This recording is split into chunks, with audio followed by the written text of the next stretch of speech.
кыяматта өзүм жооп берем. Арамдан өсүп чыккан эт бейишке кирбейт дейт. Пайгамбарыбыз талашы, Алла, ушуларда бейишке кирерсин, булар намаз окушу мүмкүн, орозо кармайт деп жакшылыктарын айтса дагы Аллах көмбөй койду дейт пайгамбарыбыз. Сүйүү романтик алдамчылыгы дагы бар. Арам жеген дене тозокко акылуу болот. Бирөө үйүн сатып, машинасын сатып, туугандары уктур акча чогултуп бийликке барам деген адам болсо, койчу, жиндисиңби депчи. Алдамчылык күнөөбү билесиздер? Күнөө. Бирок ушунчалык көп болуп кетти. Мунул ыйык минбарда айтпасак болбой турган болуп калды. Өтө көбөйдү. Ушунчалык көбөйдү. Адам, ар бир экинчи адам мошенник, алдамчы. Неге муну биз орусча кылып айтабыз? Алдамчылык деп сүйлөп баштасак, көңүлүңүздөр бурулуп кетип туруп, алдамчылык дегенде жалган жөнүндө сүйлөп атат деп ойлобошуңуздар. Мына мошенничество десе түшүнөсүздөр, анын түрлөрү өтө көп. Азыр бир-бирден атайбыз. Аллах Таала ыйык Куранда: "Я айюхаллазина амануттакуллаха хакка туқатих". Аллага иман келтиргендер, силер Аллахтан чындап коркула. Мында эл көзүн эмес, чындап коркула. "Вала тамутунна илля ва антум муслимун". Силер Аллахка моюн сунган абалда өлгүлө.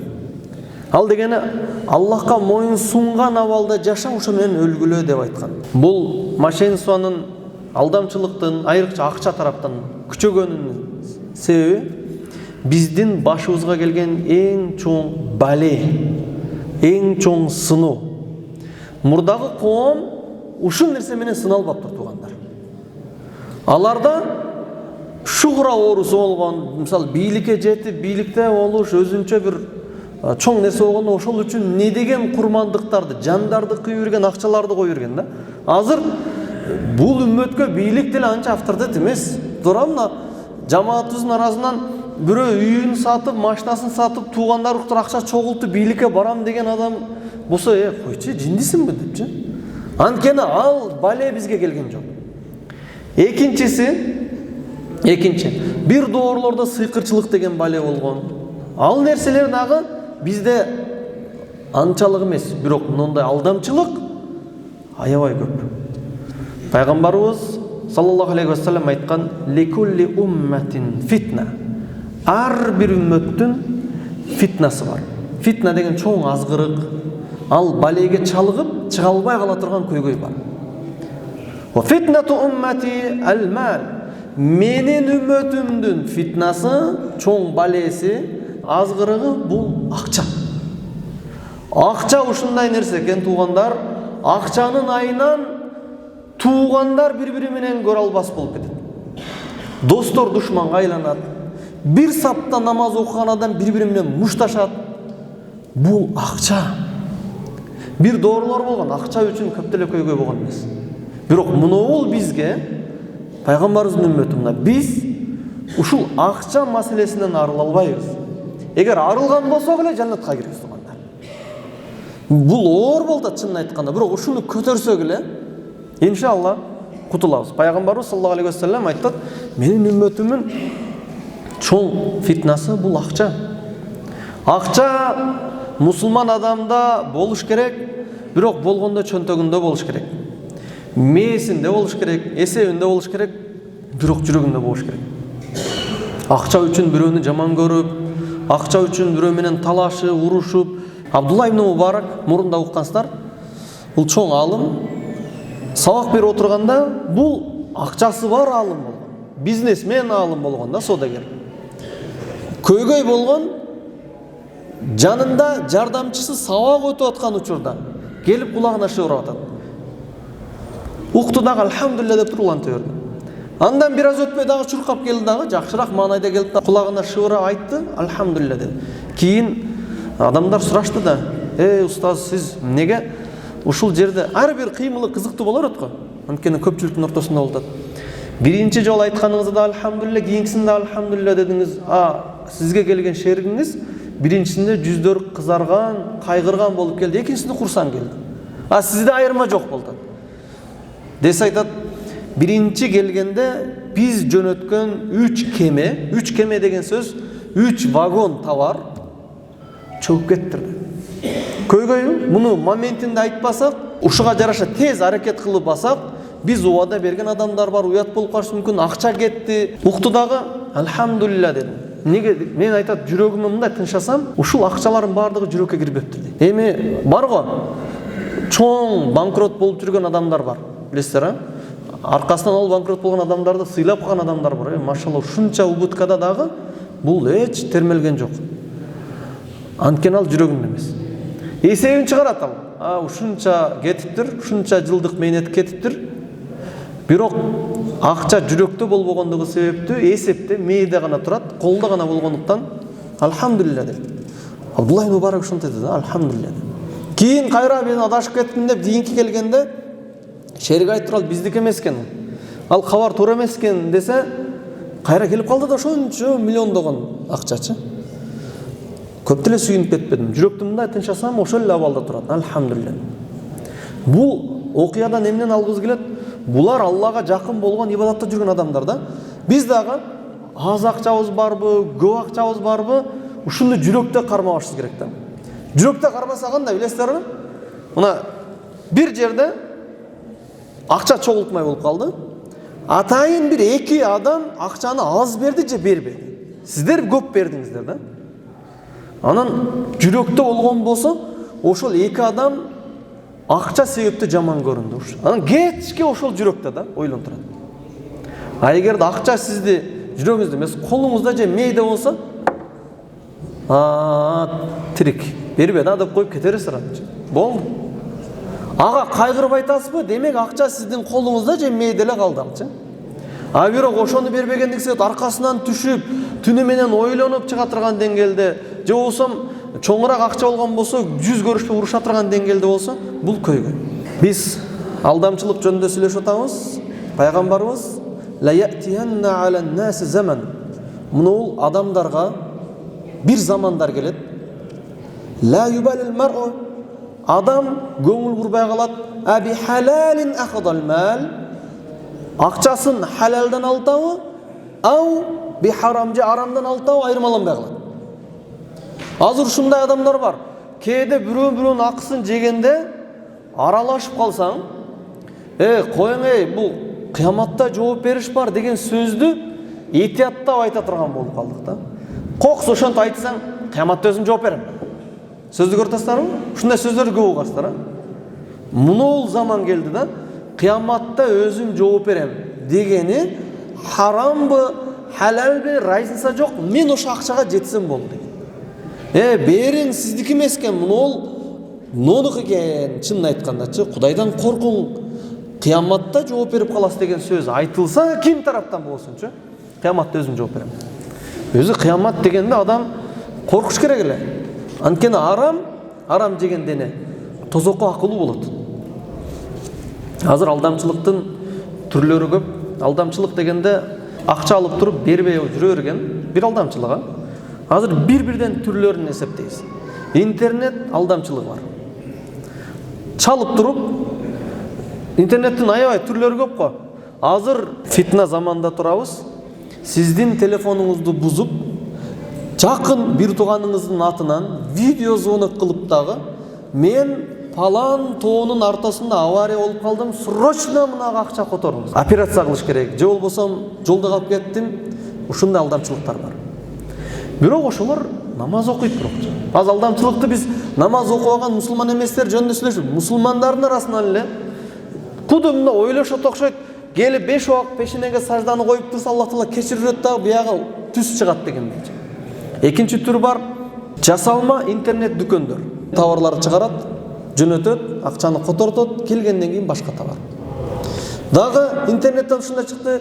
Финансылык көйгөйлөрүңүз заматта чече турган сабактарыбыз бар, тартуулайбыз, курс сатып алып. Сиз ла илаха иллаллах вахтаху ла шарика ла деген дуаны 10 000 жолу окуңуз, болду, чечилет. Бул мошенничество.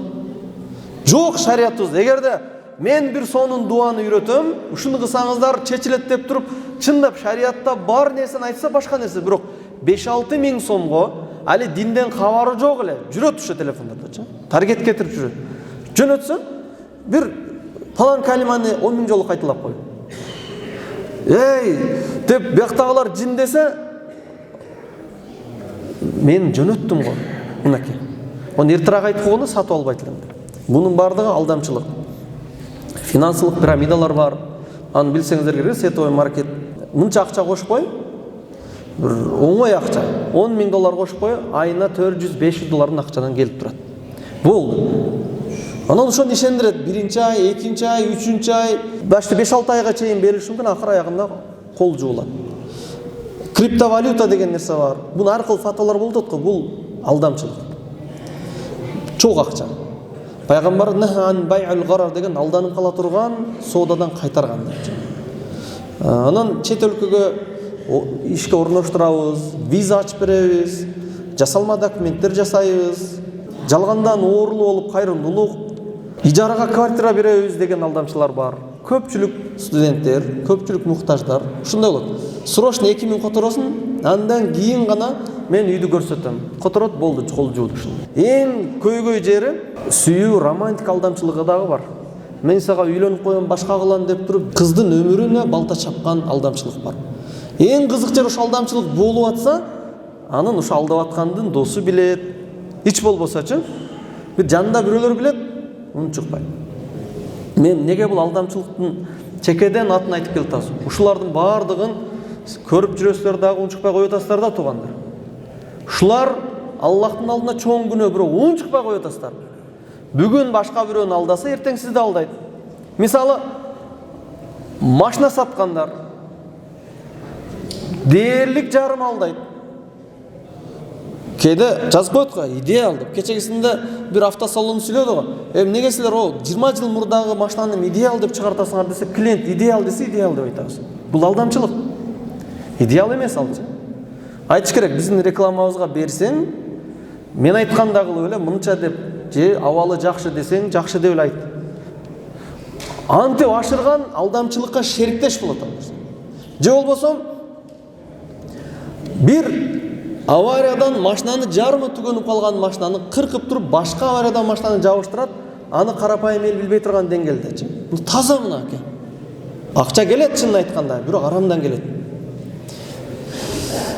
Банктан чалып атабыз, курьерлик, кыскасы саатыбыз өтүп кетет ушун мененчи. Билесиздер мунун бардыгынчы. Ушулардын бардыгы бир сөз менен айтканда алдамчылык, жана булардын бардыгы Аллахтын алдында оор күнөө. Пайгамбарыбыз саллаллаху алейхи ва саллям айткан: "Инналлаха аба алайя айядхулал жанна." Аллах Таала көнбөй койду, бейишке кирсин деп пайгамбар суранса дагы көнбөй койду. Кимдер? Лахмун набатат мин сухт. Арамдан өсүп чыккан эт ушул адам бейишке кирбейт дейт. Аннара аула бихи, аларга тозокко түшүшү жакшыраак эсептелген. Арамдан дегени сөз бар го, мынау мен акчамы бере, сен менин акчам балдарыңа жедирип атасың, өзүң жеп атасың десе дагы, кыяматта сүйлөшүп алабыз керек болсо, далилдеп ал, керек болсо сотко бер деп туруп жеп атат. Ушулар Пайгамбарыбыз талаш, Алла, ушуларда бейишке кирерсин, булар намаз окушу мүмкүн, ороза кармайт деп жакшылыктарын айтса дагы, Аллах көнбөй койду дейт пайгамбар. Буларга тозокко түшүш акылдуураак. Арам желенгенден кийин алдамчылык менен. Ал нерсенин акчаны сөз түрдө күндө биз каалайбызбы, 2 жолу же 3 жолу тамактанабыз. Ошол тамак менен эт өсөт. Ошо менен биз жашайбыз. Ошондуктан пайгамбарыбыз ушул тил менен айтат.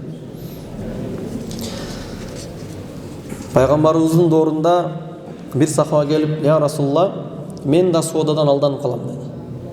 Дегенде пайгамбар ага ихтияр деген сооданын бир шартын үйрөттү. Эгер бир соодан алган болсоң, шарт кылып ал. Мен муну 2 күн же 3 күн иштетейин, эгерде дал келбесе кайтарып берем деген. Мен акылым жетпесе депчи. Жана дагы пайгамбарыбыз жеңилирээк айтты: "Ал-байяни бил хияр", эки соодалашкан адам ихтиярды болот, айнып кеткенге "Ма-лам ятафаррака", экөө ажырай электен болдучу. Ал эми договор болду, бирок толук турда ажырай элек малда ихтиярлыгы бар. Эми эки соодагер адам ва ин садака ва байяна, экөө тең соодасына чынчыл болсо, товарды саткан адам дагы товардын болгон артыкчылык сыпатын айтыш менен бирге Бул эң алды товар деп айтабыз го. Ошонун эң минус жерлерин дагы айтып, мындай жактары дагы бар, бирок акчасына ылайык деп толук айткан болсо, баяндаган болсо, бурика лахума фи байихима, ал экөөнүн соодасында береке берет Аллах Таала. Товарды саткан адамга дагы, акчасына алган адамга дагы. Ва ин катама ва кадиба, эгерде айыбын бекитип койгон болсо, жана жалган айткан болсо, мухиқат баракату байихима, экөөнүн соодасында барака алынат. Акчаны таба бересин, жок. Азыр көпчүлүк бизнесмендердин, көпчүлүк соодагерлердин көйгөйү кандай билесиздерби? Акча жакшы эле таап атам. Күнүнгө акча бухгалтерияда айлантат. Күнүнө ушунчадан тапканында дагы, монча расход кылганда примерно ушунча пайда элем, бирок карыз чыкты. Ушу неден болот? Бул жалган сүйлөгөндөн болот, алдамчылык кылгандан. Алла Таала бараканы алып койду. Иштеткенде көп кетти дагы, тапканың жок болду. Эсеп кандай кылып турласа дагы чыкпай калды. Эмнеге дегенде Аллах Таала бараканы алып койду. Эмненин себебинен? Жалган айткан себебинен. Машина саткан агалар көп эле бар биле бербейт да. Көр мына машинаны. Бул өзү кандай деп сураса, билбейм, мага өзү ушундай келди. Карадан нарагын өт, берагын өт. Анан чакса ал деп туруп, анда бир башкача сөз менен айтат да, алсаң ал, албасаң жок дегенде кылса, бул демек өзүнө ишенип сүйлөп атат деп туруп алдан алып калыр. Бирок өзү ким кайсы ишти кылса, ошонун минусун билет. Ошондуктан айтыш керек. Сен өзүң неге иштетесиң, кандай кыласың, анан айтыш керек. Аз болса дагы бул соодада барака болуш үчүн, эгер зыян болса дагы жалган айтпаш керек, бекитпеш керек. Кээде алданып калып алынган болса дагы, аны дагы башка бирөөгө алдап сатпаш керек. Пайгамбар да айткан, эгер кимдир бирөө сага кыянат кылса, сен кыянат кылба башкаларга. Пайгамбарыбыз саллаллаху алейхи ва саллям базарларды аралап баратып, күндөрдүн биринде бир дан саткан. Дан, билесиздер, тамак, будай, ун, данды айтып. Келип туруп, мынтип колун салып көрдү. Үйүп койгон. Мурда магазиндерде күрүштү мындай үйүп койчулар го, билесиздерби? Пайгамбар колун салып көрдү. Колун салды, ичинен нымдуулукту тапты. Октоп койгон. Анан айтты: "Неге сен жараксыз товарды сатып атасың?" Дедиле: "Я Расулулла, жамгыр жаап, ушинтип көйгөй болуп калды. Ушун тез сатып бериш керек болду." Анан үстүнө таза куругун коюп койгон. Муну не деп коет? Алдамчылык. Пайгамбар айтты: "Мен гашша фалайса минна." Ким ушинтип алдаса, алдамчылык кылса бизден эмес. Бизден эмес дегене биз мамилени үзөбүз деген сөз. Пайгамбарыбыздын мамилеси үзүлгөн дүйнөдө дагы, ахиретте дагы шафаатына ылайык болбойт. Ушул октомой деген нерсе ноокаттын картошка бизнесин түгөткөн. Билесиздер, 100% дээрлик Кыргызстандын наркы бурчеги, нарагынан башка мамлекетке чейин жеткен бардык октойт. Товар бүтөт, анан эң начар картошканы алат, эң күчтүү картошканы алат дагы, чекесине чоңдорун, ортосунан майдасын салат. Ошонун эсебинен 50 миң, 60 миң калк эли картошка экпей калды. Анткени ноокаттын картошкасы десе эле болду, албайт. Кимдин картошкасы болот? Ноокаттын картошкасы эмес, мошенниктердин картошкасы. Дыйкандын картошкасы жок, мошенниктики. Дыйкан жакшы алып чыгат, бирок дыйкан ошо октошду үйрөнүп алды да. Баягы заманын кандай жашаса ошондой жаша дегендей кылыпчы. Ошол алдоонун кесепети ушуга барды да. Ошентип, эми да кайсы бир товар, кайсы бир жергечи. Азыр мен бир жерде айтып койтам да, өзү негизи түз ноокаттан болот. Ошончо коркпой айта беребиз алчы. Эгер башка жерден болгонубузда биз жака таш атты дей берет эле да. Муну алдамчылык ар бир коомдо, ар бир спецте бар. Муну кетиришибиз керек. Анткени сиз бир-эки соода кылдыңызда башка ишке өтүп кеттиңиз. Бирок ошончо эл, ошончо дыйкан алсырады, кыяматка барганда жакка касылат ушунун баардыгы. Пайгамбарыбыз саллаллаху алейхи ва саллям ушинтип базарларды аралагандагы ушинтип товарларды текшерген. Ушул сүннөт болот. Кээде бар го, дамлаларыбыз келип туруп, кээде дүйнөбүй нерсеге аралашып, мындай десе, динди аралаштырбай эле койлу, дин мечитте эмес. Пайгамбарыбыз базарга барып, соодагерлерди текшерип койгон. Баягы шаар башчысы келип туруп, носторду кылып, ардыке киришип атпайбы? Кудду ошондой эле дамлаларыбыз киришиш керек. Могул жерде сен алдап атасың. Ким алдаса, бул мусулман коом менен мамилеси үзүлөт деген сөздү. Башка жаза, эң чоң жазасы ушул. Анан пайгамбарыбыз дагы базарда болгон сөз. Пайгамбарыбыз адамдар соода кылып аткан жерге барып туруп кыйкырды. Элдер dedi. Я машара туджар. Содагерлердің бардығы башын көтергенде инна туджар юбасуна яумал қиямати фуджара. Содагерлер қиямат күнде бардығы жалғаншылардың қатарында тіріледі. Содагер көй бар. Бары мошенниктердің арасында тіріледі. Алдамшылардың арасында тіріледі. Илля арасынан ошо содагерлер терилип бөлүнөт. Маниттака ва барра ва садака. Аллахтан корккон болсо, жакшылык иштерди кылган болсо, жана жалаң чын сүйлөгөн болсо, ошолор гана бөлүнөт. Бул хадис эмнени берет? Калайызы ким чайкоочулук кылса, содочулук кылса, болду, алдамчылардын партиясына кирдиңиз. Алардан чыгыш үчүн 3 гана вариант бар. Ушу үчөөнү тең барабар кылыш керек. Кудайдан коркуш керек, жакшылык иштерди кылыш керек, жалган айтпаш керек, чынды айтыш керек. Монтпесең соода кыла албай каласың десе, анда ал жерден соодан деле токтотуш керек, акыретти күйгүзө албайчы. Алдамчылыктын чоң кичинеси болот деп, бул кичине эле го депчи. Адамдар ончага миллиондорго алдап кетип атпайбы, меники мындай эле го дейт го. Кичине топтолуп атып көп болот. Кыяматта ким кичинекей жакшылыкты алып келсе, кыяматта таразасына коюлат. Ким кичинекей жамандыкты алып келген болсо, ал дагы коюлат. Умар радиаллаху анху дагы өзү падыша кезинде адамдарды аралап, түнү жупуну кийимди кийип адамдарды аралаган. Ошондо чарчап кетип бир жерге олтурганда, үйдүн дуалдын нарк жагында бир аял кызы менен сүйлөшүп атат. Окуяны билесиздер, а? Сүткө сууну кошуп бербейлби? Бул не деп коет? Алдамчылык. Мошенничество. 10 литр сүттү 13 литр кылып сатпайлыбы? 3 литр сууга акча албайлы сүттүн баасында депчи. Дегенде кыз айтып атат, муну тыйган шарият боюнча арам, муну Умар падыша дагы тыйган десе, ал каяктан көрүп турат? Ал көрбөсө Аллах көрүп турат. Бул алдамчылыктан кетиштин жападан жалгыз жолу Алла көрүп турат деген нерсе болуш керек. Деп көмбөй койду. Умар радиаллаху ошол кызды кийин баласына алып берди атайын. Ушундай Кудайдан корккон адамдар биздин үй бүлөнүн, биздин неберенин апасы болуш керек депчи.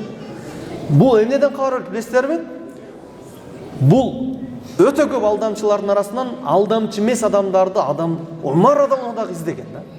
Азыр дагы кыйын болуп калды. Канчалаган соодагер, акчалагалар бар, ишеничтүү адам таба албай кыйналат. Жакын туугандарды алдап койду. Ошонун эсебинен ишеничтүү адам таба албай кыйналат. Айлыкка иштеген иштелер бар го. Күн өткөрмөйгө жашаштагы бул алдамчылыкка кирет. Пайгамбарыбыздын айткан хадиси бар. Ким өзүнүн жоопкерчилигиндеги нерсени толук канда аткарбаган болсо, Аллах Таала бул адамды илля харрамаллаху алейхил жанна деген сөз келет аягы. Бейишти аларга арам кылат.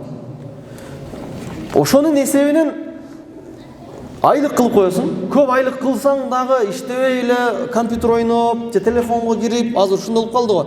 Күн өткөрө бергендиги себептүү, бир ай болду айлык алабыз деген себептүү, мындай оклад деген нерсени, андан кийин ар бир иштегениңе бонус деген нерсени ойлоп табышты. Ушул жалпы көпчүлүк алдамчылык менен болгондуктан, ошо алдамчы болсо дагы иштетиш үчүн ушуну ойлоп табыштат. Иштесең акча аласың, иштебесең жок дегенде.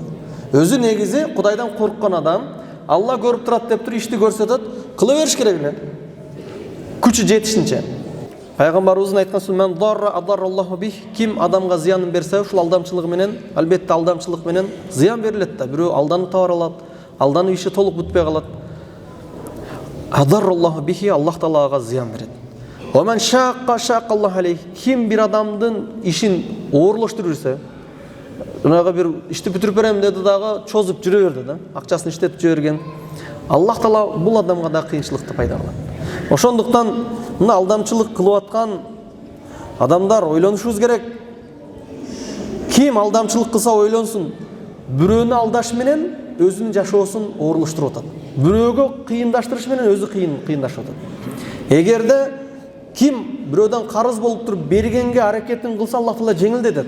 Бирок башынан чозом деген болсо, ал атайлап төлөйм десе дагы төлөй албайт. Ким бирөөнү алдамчылык кылам десе, бул адам арга жок алдамчылык кылышка мажбур болуп калат. Эң башында эле Кудайдан сураш керек. Аллах Таала Кур'анда ва кулу мимма разакакумуллах халалан тайyiba. Аллах силерге берген рызкылардын халалын гана жегиле. Аллах бизге рызкыны берип койгон. Бирок ошону харам же халал кылып алышы биз өзүбүздүн колубузда ыктыярга берилген бир бөлүкчөсү. Эң акыркы аят Бакара сүрөсүнүн 181-аят. Ваттаку яуман туржауна фихи илаллах. Аллахтан корккула, кыямат күндө кайтарыла турган күн. Сумма туфия кулли нафсин ма касабат. Кыямат күндө ар бир адам кылган ишине жараша толук түрдө сооптор берилет. Ва хум ла юзламун, алар эч кандай зулумдук кылынбайт. Эгерде сиз бир ишти толук аткардыңыз, бирок алдамчылык кылды, сүрмөлүк кылып атып толук акыңызды бербей койсо, кыжылат болбоңуз, кыяматка дагы калсын. Кыяматта Аллах Таала алып берет нерсе. Ошондуктан кээде кекчилдик кылып, палан мен ушул жерде акчам алып кеткен эле деп аркасынан түшүп жүргөн дагы алдап, өчүн алганга эч качан аракет кылбашыбыз керек. Эмнеге дегенде, бул алдамчылык, анын кылганы үчүн өзү жооп берет, сиздин кылганыңыз үчүн сиз жооп бересиз.